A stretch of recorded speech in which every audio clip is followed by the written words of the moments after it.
pessoal, tudo bem com vocês? Iniciamos aqui mais uma aula do Projeto de Vida.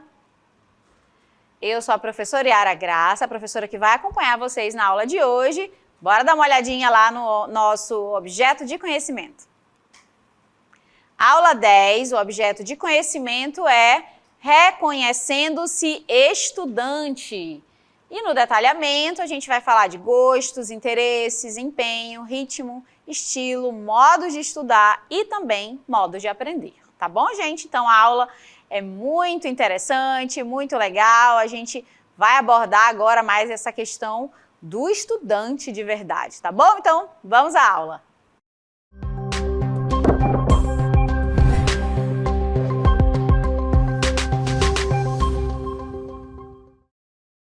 Olá, queridos! Então, na aula nós vamos trabalhar, observar e tentar entender melhor sobre os gostos, os interesses, o empenho, o ritmo e o estilo, São palavras que têm muito a ver aí com a personalidade de cada um, Então, aqui nessa aula a gente tem que individualizar de verdade, não dá para generalizar, cada pessoa tem o seu jeitinho, a sua maneira, do que gosta, os seus interesses mais desenvolvidos, e é isso que a gente vai tentar focar nesse momento, tá bom? Então, por exemplo, tem aquele aluno que gosta mais do esporte, outro que gosta mais das artes ou da leitura, outro que já prefere a culinária, então cada um vai ter o seu leque de possibilidades, e esse leque ele precisa realmente ser bastante ampliado, tá? Porque a gente está falando aqui de projeto de vida, mas nesse momento vocês estão muito no comecinho ainda, Ainda não dá para focar especificamente em algo, uma coisa só. Então a gente vai ampliar bastante as possibilidades de vocês, pensando justamente aqui nos gostos e interesses, para que depois, no momento desse autoconhecimento, desenvolvendo cada vez mais essa inteligência emocional, o autoconhecimento, vocês possam sim definir lá na frente as escolhas de vocês, o propósito e as metas de vida, tá bom? E agora a gente vai iniciar falando desses gostos e interesses, olha só. Então, pensando especificamente na vida profissional, a tarefa é tentar entender no que a gente é bom, tá? Então, a gente, inicialmente, quando a gente faz essa visão, assim, de futuro, a primeira coisa que eu preciso pensar é especificamente, mas será que eu sou bom nisso? Porque é muito difícil, a gente tentar caminhar num percurso em que a gente não sabe fazer muito bem aquilo, Provavelmente a gente não vai se dar bem, O que gosta de fazer e como isso se aplica na busca por uma profissão e uma carreira. Então, se a gente consegue aliar no que eu sou bom em fazer e consigo levar isso, por exemplo, para a minha carreira, para a minha profissão, é o melhor dos mundos, tá, pessoal? Enxergar a escolha da carreira como uma continuidade da exploração daquilo que eu gosto de fazer, do que eu gosto de estudar e do que eu sou bom, deixa muito mais simples e tranquilo tomar as decisões que vocês vão precisar tomar daqui para frente, tá, pessoal? Então, quando a gente faz esse tipo de análise, do que eu sou bom, é aí que a gente consegue realmente alinhar, por exemplo, a nossa carreira com aquilo que eu gosto. Então, a oportunidade, que tiveram de experimentar coisas diferentes, se vocês tiverem essa possibilidade aí, de experimentar coisas diferentes para poder observar essa habilidade. Por isso que eu falei no início da aula, exatamente sobre esse leque. Então, esse é o momento de você experimentar, observar essas habilidades, testar cada vez mais, as diversas coisas e os diversos interesses para que vocês consigam realmente dizer, opa, não, esse aqui eu sei fazer. Cozinhar, eu sei cozinhar, Então, eu consigo definir exatamente a partir de toda essa experiência que eu precisei fazer, que eu precisei levar. Então, nesse momento ainda dá para experimentar. E depois, com o caminhar, com o seguir da vida, aí a experimentação vai ficando cada vez mais difícil, tá bom? Então, nesse contexto, é muito importante, que a gente possa responder certas perguntas que começam a surgir a partir de agora, Então, por exemplo, segundo alguns especialistas, a decisão de escolha de carreira, ela não pode ser baseada na base da vida ou morte ou aquilo que tem que ser para sempre. Então, essa escolha de carreira que vocês logo vão precisar fazer, ela não precisa ser necessariamente uma sentença, tá? Então, por mais que você faça todos os testes, né? Eu gosto disso, daquilo, vou experimentar tudo, gosto de fazer a coisa X. Mas se lá na frente você perceber que não era bem aquilo, dá tempo de voltar, gente. Sempre é possível a gente voltar um pouquinho, dar 2 passos para trás para poder seguir, né? Escolher, por exemplo, uma nova carreira. Então, nada é tão definitivo que a gente não possa mudar, tá bom? Então, olha só. Agora, eu quero mostrar para vocês, né, começar falando de algumas características que são importantes aí para que a gente possa desenvolver, né, para que a gente possa aí analisar e faz com que os gostos e interesses acabem se sobressaindo. E a primeira delas é o empenho, tá, gente? O empenho, ele é uma característica importante, né? Porque além da gente gostar de fazer algo, né, ter interesse por algo, quando a gente se empenha de verdade em fazer alguma coisa, dificilmente a gente vai fazer errado ou não vai fazer da melhor maneira possível. E o exemplo que eu trouxe para vocês aqui, eu estou nesse lugar lindo que eu adoro, né? Que é um estádio de futebol, tá? E aí eu convido aqui para participar com a gente, né, um jogador de futebol muito conhecido, aqui a animação do Rei Pelé, né, o nosso rei do futebol. O Pelé, ele é um exemplo de empenho e de esforço, né? Ele, todo mundo, quem não teve a possibilidade ainda de conhecer um pouco da história desse atleta, né, o Pelé, lá na sua geração, há muitos anos atrás, ele foi um jovem, né, que desde muito cedo se destacou pelo grande empenho e grande esforço nesse esporte, que é o futebol, né? E com 17 anos, o Pelé já estava ganhando uma Copa do Mundo, né? A primeira Copa do Mundo da qual ele participou, tá bom? Então, aqui eu trago como exemplo aí para vocês de empenho em fazer sempre o melhor, né? Então, várias pessoas que tiveram contato com esse atleta, né, amigos, falam que ele sempre foi alguém que se empenhava afinco, né, até as últimas consequências por aquilo que ele fazia, que no caso, né, era jogar futebol, tá bom? Agora a gente vai falar, né, vai continuar falando aí agora de estilo e ritmo. Olha só. Bom, cada pessoa tem o seu próprio ritmo de aprendizagem, né? Então, às vezes, né, as pessoas acabam falando de maneira assim meio depreciativa, né? Ai, professora, mas eu sou um pouco lenta, né? Eu sou um pouco devagar. Não é bem assim, gente. Cada pessoa tem a sua maneira, tem o seu ritmo. Algumas pessoas, por exemplo, são mais visuais, né? Precisam ver algo para poder assimilar com mais facilidade. Outras precisam ouvir, outras precisam de outras estratégias, tá? Então, ninguém aqui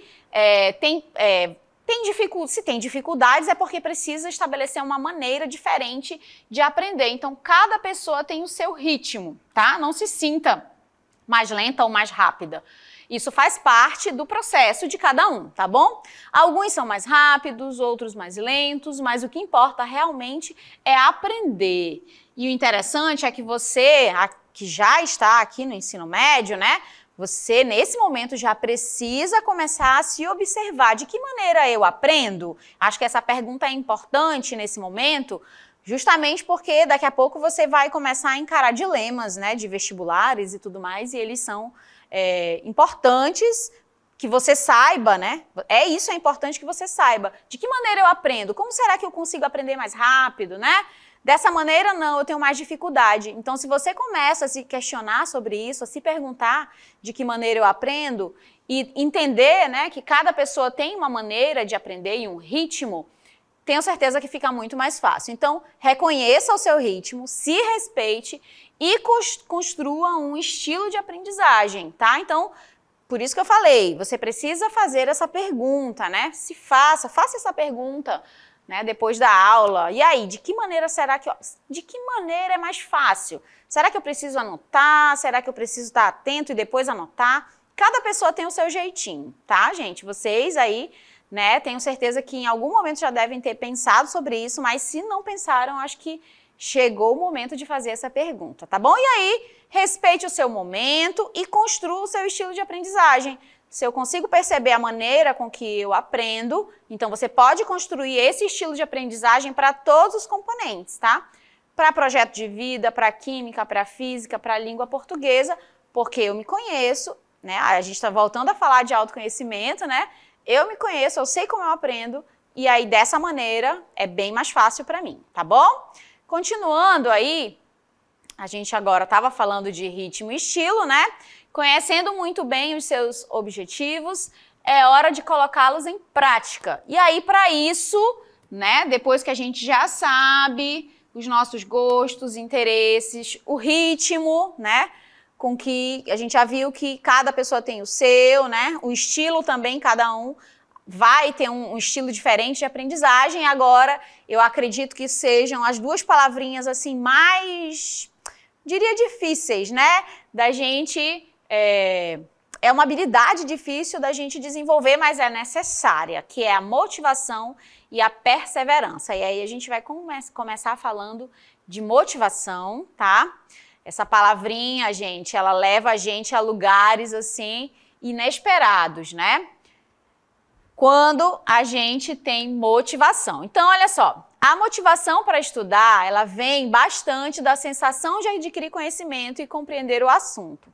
Quando tudo faz sentido, fica mais fácil seguir em frente. Gente, e aí é que vem a pergunta, né? Nem toda pessoa, às vezes, ela tem essa felicidade, essa sensação de adquirir conhecimento, né? Às vezes, a gente está tão disperso, né? Ou tão, assim, pensando em outras coisas, que quando o conhecimento chega até a gente, né? O aprendizado chega até a gente, essa sensação que ela é indescritível de você estar olhando um assunto sendo explicado por um professor de qualquer componente e você entender aquele assunto, imagina só um cálculo bem difícil de matemática, né? E o professor ali se esmerando para explicar e aí você conseguir compreender, gente, essa é uma das melhores sensações que a gente pode experimentar, que é a sensação de adquirir o conhecimento, de compreender.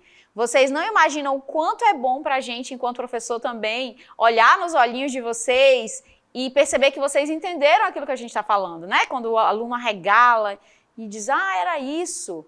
Isso é uma sensação, né? A sensação de que aprendeu é uma das maneiras de motivar a pessoa a querer cada vez mais, tá? Então, a motivação, muitas vezes, ela vem daí, né? A motivação de conhecer cada vez mais, de aprender cada vez mais, tá bom? Mas nem sempre a gente realmente acaba se prendendo a essa sensação e acaba dispersando, tá?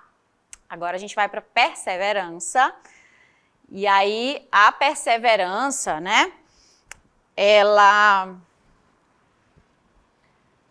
a perseverança também é uma outra palavrinha importante, que aqui eu trouxe a imagem, né, para representar a perseverança, a imagem dos bebês, né? O bebê, gente, o bebezinho aqui, que é a imagem que você está vendo, quem já acompanhou um bebezinho que está nessa fase aí de aprender a andar, sabe como é, né? Como é que funciona? Como é que uma criança aprende a andar? Sai do chão engatinhando para caminhar sozinha, né? E às vezes parece que é do nada, né? Ontem ela estava engatinhando, hoje ela deu o primeiro passo. Isso se chama perseverança. Ela vai cair várias vezes, né? E ela vai levantar todas as outras vezes, tá? Quantas vezes a criança cair, quantas vezes ela vai levantar. Então, a persistência, ela é a chave para o sucesso de qualquer objetivo. Às vezes a gente vai cair. E isso aí, gente, tá escrito, né? A gente vai cair, mas a gente tem que levantar todas as outras vezes. Então, quando falamos de estudo, essa perseverança deve estar ainda mais presente. Por exemplo, quando uma criança está aprendendo a andar, ela cai muitas vezes até dar os primeiros passos. Mas a cada queda, ela se torna mais confiante e determinada. Por isso, obtém sucesso e aprende a caminhar. Será que a cada queda a gente fica mais motivado? Não, né? A gente acaba perdendo um pouco dessa característica, que é uma característica infantil, né, dos bebezinhos. A cada queda, parece que na próxima ela vem com sangue nos olhos, né? Eu vou caminhar agora. E com a gente, né, depois que vira adolescente, adulto, a cada queda parece que a gente se desestimula. E não era para ser assim, né? Toda vez que a gente cair, a partir aí dessa perseverança, a gente precisa levantar e ficar ainda mais confiante para ter certeza que lá na frente vai dar certo, tá? Só que o que acontece, né? Nem sempre a gente está motivado ou tem a perseverança necessária. E aí eu trouxe essa pergunta para vocês, olha só. E quando a motivação falha? E agora? O que a gente pode fazer, né? Quando eu não tenho mais motivação? Nem sempre estaremos motivados a realizar nossas metas. E nesse momento é que devemos recorrer à disciplina. Já ouviram falar nessa palavrinha? Então eu apresentei para vocês a motivação, a persistência, a perseverança, mas nem sempre isso é necessário, porque realmente, às vezes, a gente não vai estar motivado. E aí, o que vai nos levar a fazer alguma coisa, a continuar fazendo aquilo, é a disciplina, tá? Então, quando eu tenho disciplina em fazer algo, quando eu realmente tenho aquele objetivo, aquele propósito, vai ser a disciplina que vai me levar. Mas nem sempre a gente vai estar motivado o suficiente, mas a disciplina vai me levar aos lugares que eu realmente gostaria de ir, tá bom? Então, anota aí, né, no projeto de vida que a disciplina tem que fazer parte, né, desse caminho também. Bom, então a gente já apresentou aqui, né, algumas características que são essenciais e agora eu vou apresentar para vocês algumas maneiras de estudar e de aprender, tá? Que eu sei que vocês estão aí no ensino médio, nesse foco de vestibulares lá na frente, então é sempre bom a gente ter estratégias para estudar e aprender, olha só. Como eu aprendo, né? Então, nessa aula eu já fiz essa pergunta e aí retorno a ela novamente, né? Como será que a gente aprende? O que você faria se tivesse uma prova muito importante, mas não conseguisse estabelecer uma rotina de estudos? E aí, que estratégia você faria, né? Qual seria a sua estratégia para resolver esse dilema? A prova é daqui 2 dias e a gente, né, eu não tenho ainda uma rotina de estudos, tá? Então eu trouxe para vocês aqui uma pirâmide, né, que é uma pirâmide de aprendizagem de William Glasser, né? E ela ajuda a gente a entender de que maneira o ser humano aprende, tá bom? Então existem aí 2 maneiras essenciais, que é de maneira ativa ou passiva, tá? Então, essa teoria divide aí nessas 2 regiões. E aqui a gente tem desse outro lado as porcentagens, né, das maneiras com que nós aprendemos, né? Então, essa teoria, que é chamada de teoria da escolha, durante a criação da pirâmide de aprendizagem, segundo ele, né, esse autor, ele diz o seguinte: para uma aprendizagem efetiva, a chave não está na memorização, e sim na participação e na prática.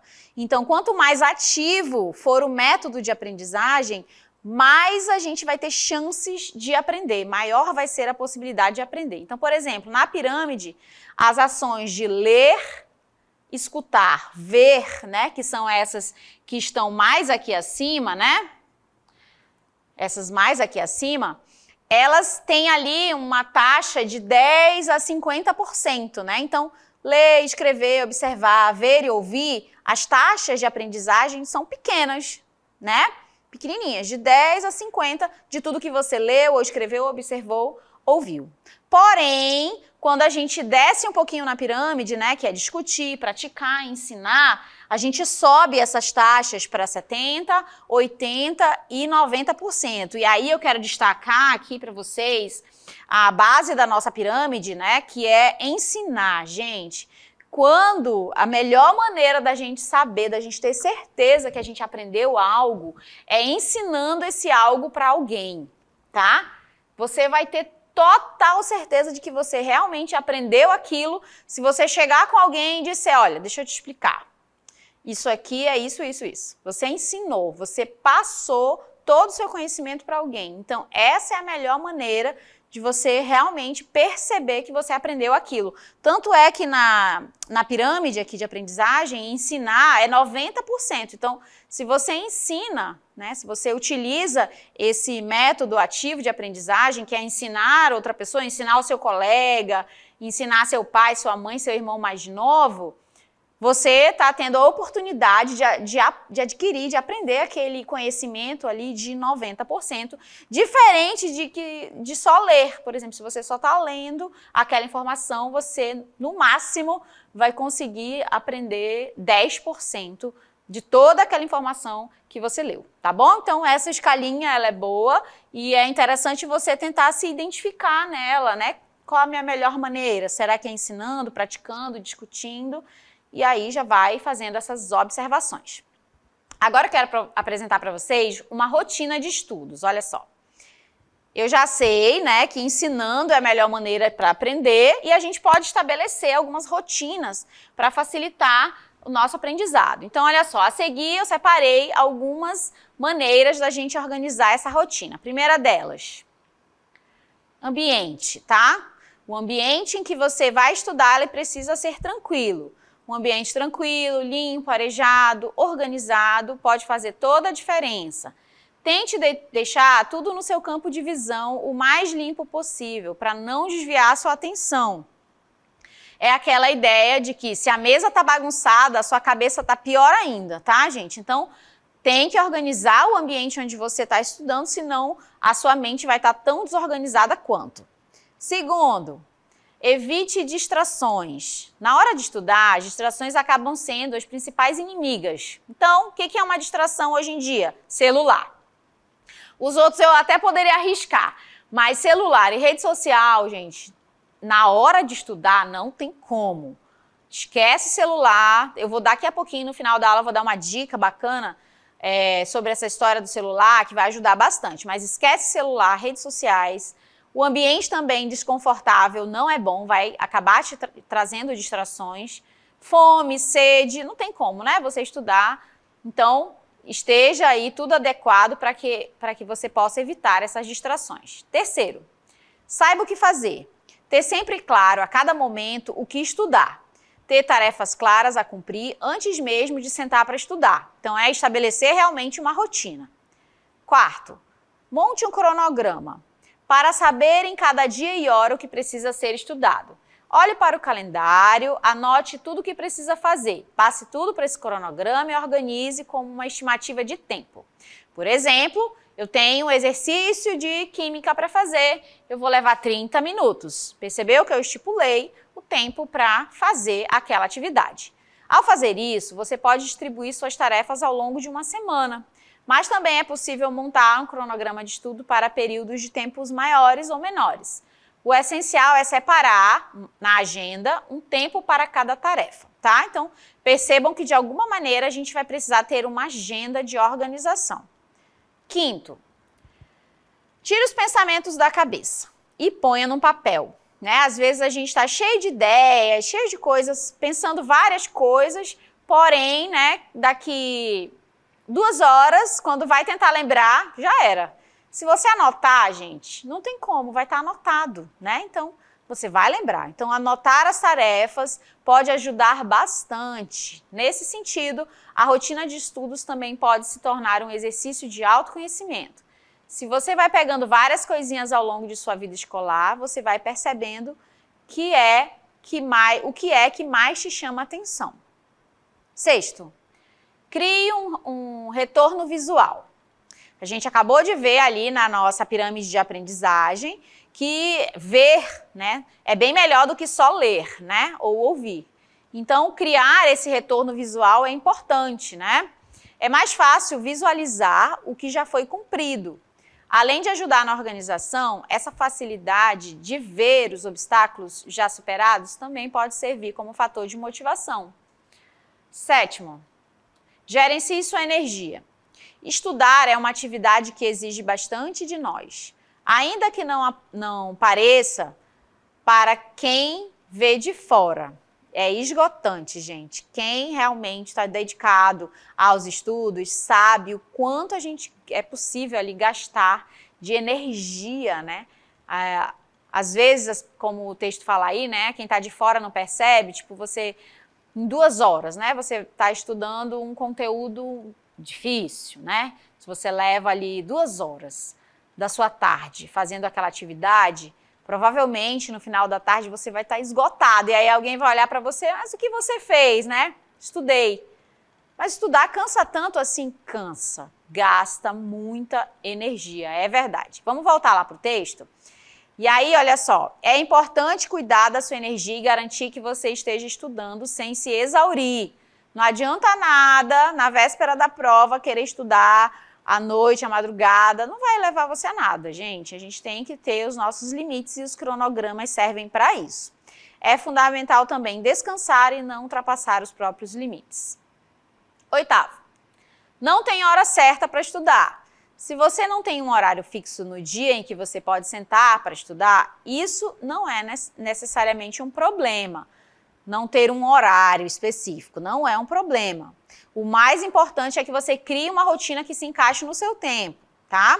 Porém, lá no 9º, não tem hora certa, mas precisa ter uma hora. Então, às vezes, né, como a gente não tem um horário certo, 14 horas eu vou começar a estudar. Todas as 14 horas eu começo a estudar, vira uma rotina, né? Nem sempre às 14 eu posso. Aí hoje eu estudo 14, amanhã eu estudo 16, depois de manhã 18. Aí no dia seguinte, hoje não deu. Aí não tem como, gente.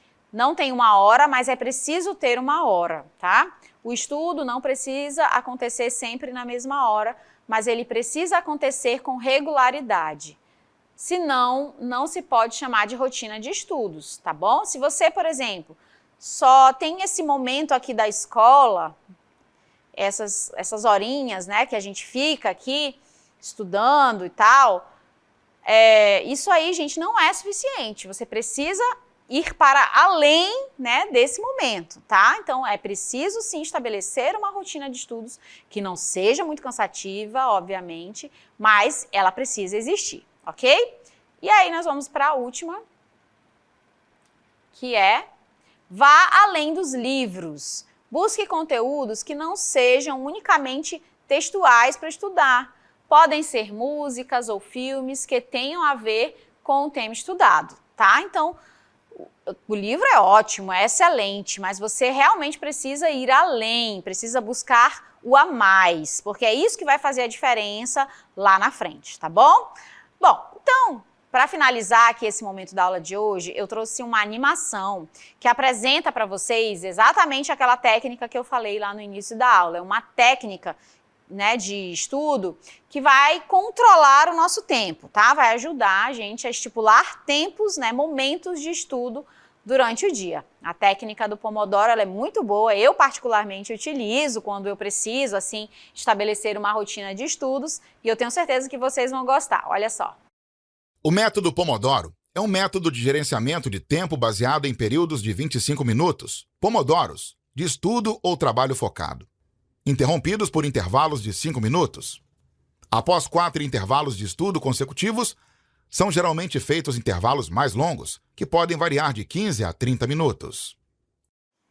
Olha aí, pessoal, essa é a técnica, né, do Pomodoro. Ela ajuda a gente a organizar o tempo, tá? Aquele tempo, aqueles 30 minutinhos que você escolheu ali para estudar é sem celular, 0 distrações. Foca no tempo e aí o alarme dispara e você tem lá os 15 minutinhos livres para consultar a rede social, para dar uma olhadinha no que está acontecendo, e aí depois você retorna para os estudos, tá? Então você intercala ali entre momentos focados, né, de bastante foco na atividade, e depois um pouquinho de momentos de distração. E eu tenho certeza que essa técnica vai auxiliar bastante vocês, né, nesse momento de estudo. O importante, gente, é tentar estabelecer uma rotina de estudos, porque eu tenho certeza que vai facilitar bastante a vida escolar de vocês, tá bom? Por aqui a gente finaliza a aula de hoje, espero que vocês tenham gostado. Até uma próxima oportunidade. Tchau, tchau!